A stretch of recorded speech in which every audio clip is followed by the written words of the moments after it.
Hello అందరికీ, ఈ వీడియోలో మనం టేస్టీ అండ్ హెల్దీ అయిన కరివేపాకు పొడి ఎలా తయారు చేసుకోవాలో చూద్దాం. ముందుగా ప్యాన్ పెట్టుకొని అందులో ఆయిల్ పోసి వేగనివ్వాలి. వేగిన తర్వాత కరివేపాకును వేసుకోవాలి. ఇలా చూపించిన విధంగా కరివేపాకును వేసుకొని వేయించుకోవాలి.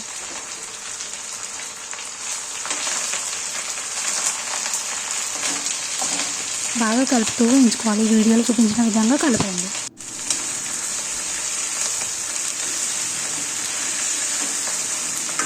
ఈ విధంగా కలుపుకోండి.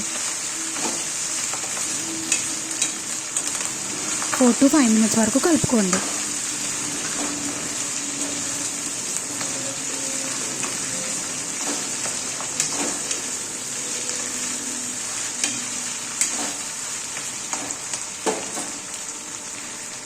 తర్వాత ఈ కలిపిన మిశ్రమాన్ని సపరేట్గా బౌల్లోకి తీసేసుకోండి. ఇలా మొత్తం కరివేపాకుని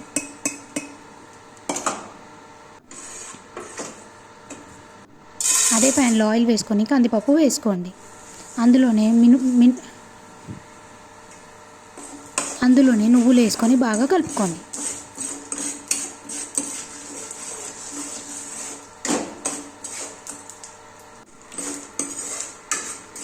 ఈ విధంగా బాగా కలుపుకోండి.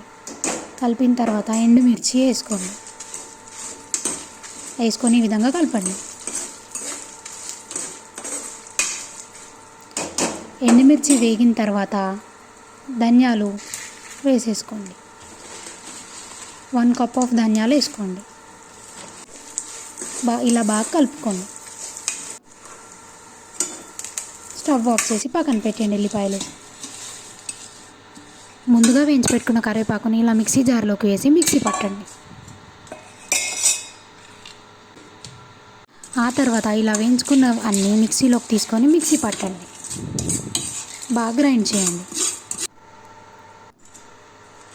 అంతే, టేస్టీ అండ్ హెల్దీ అయిన కరివేపాకు పొడి రెడీ. ఈ విధంగా బౌల్లోకి సర్వ్ చేసేసుకుందాం.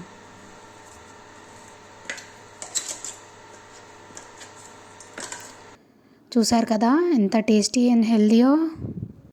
ఈ పొడిని మనం దోశ, ఇడ్లీ, ఉత్తప్పం, ఉప్మా, అన్నంలో కూడా నంచుకొని తినొచ్చు.